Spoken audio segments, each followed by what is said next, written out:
नमस्कार मित्रों, ज्योतिष गंगा के आज के एपिसोड में आपका हार्दिक स्वागत है। हम इस चैनल में शॉर्ट्स वीडियोस और लाइव टेलीकास्ट करते रहते हैं और आपको आने वाले सभी त्योहारों के बारे में बताते हैं और आपको समय समय पर उनकी तिथियों से भी आगाह करते रहते हैं। इसलिए यदि आप इस चैनल को सब्सक्राइब करते हैं तो आपको सभी त्योहारों की जानकारी मिलती रहती है। आज हम योगिनी एकादशी व्रत कथा को कहने जा रहे हैं। आइए देखते हैं योगिनी एकादशी व्रत कथा। कथा को बीच में रोकिएगा नहीं। धर्मराज युधिष्ठिर कहने लगे कि भगवन, मैंने ज्येष्ठ शुक्ल एकादशी के व्रत का महात्म्य सुना। अब कृपया आषाढ़ कृष्ण एकादशी की कथा सुनाइए। इसका नाम क्या है, महात्म्य क्या है, यह भी बताइए। श्री कृष्ण कहने लगे कि हे राजन, आषाढ़ कृष्ण एकादशी का नाम योगिनी है।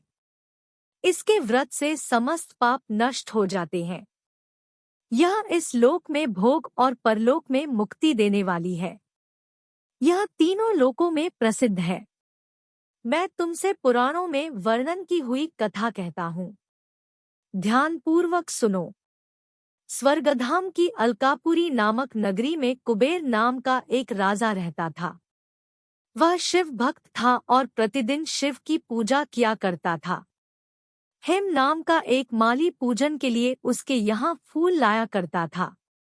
हेम की विशालाक्षी नाम की सुंदर स्त्री थी। एक दिन वह मानसरोवर से पुष्प तो ले आया, लेकिन कामासक्त होने के कारण वह अपनी स्त्री से हास्य विनोद तथा रमण करने लगा। इधर राजा उसकी दोपहर तक राह देखता रहा।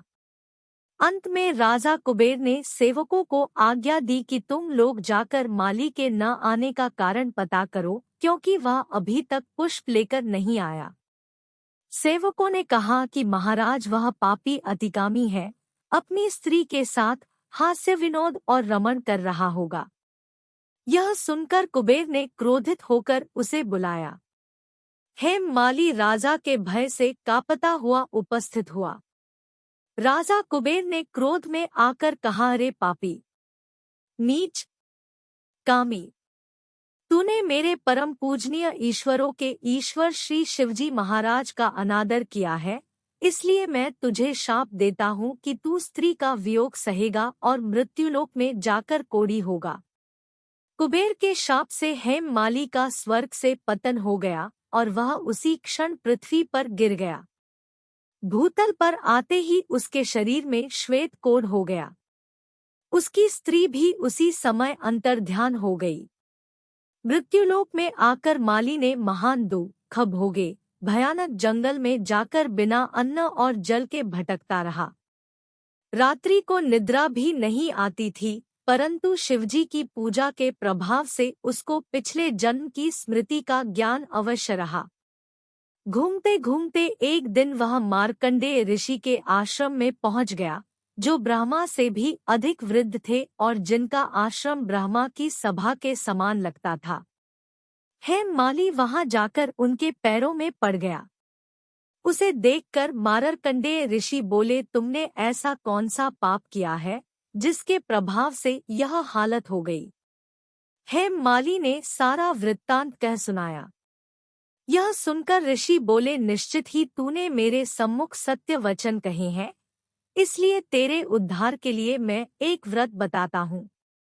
यदि तू आषाढ़ मास के कृष्ण पक्ष की योगिनी नामक एकादशी का विधिपूर्वक व्रत करेगा तो तेरे सब पाप नष्ट हो जाएंगे। यह सुनकर हेम माली ने अत्यंत प्रसन्न होकर मुनि को साष्टांग प्रणाम किया। मुनि ने उसे स्नेह के साथ उठाया। हेम माली ने मुनि के कथनानुसार विधिपूर्वक योगिनी एकादशी का व्रत किया। इस व्रत के प्रभाव से अपने पुराने स्वरूप में आकर वह अपनी स्त्री के साथ सुखपूर्वक रहने लगा। भगवान कृष्ण ने कहा, हे राजन, यह योगिनी एकादशी का व्रत 88,000 ब्राह्मणों को भोजन कराने के बराबर फल देता है। इसके व्रत से समस्त पाप दूर हो जाते हैं, और अंत में स्वर्ग प्राप्त होता है। आज के लिए बस इतना ही। इस वीडियो को लाइक शेयर करिएगा और सब्सक्राइब अवश्य करिएगा। धन्यवाद।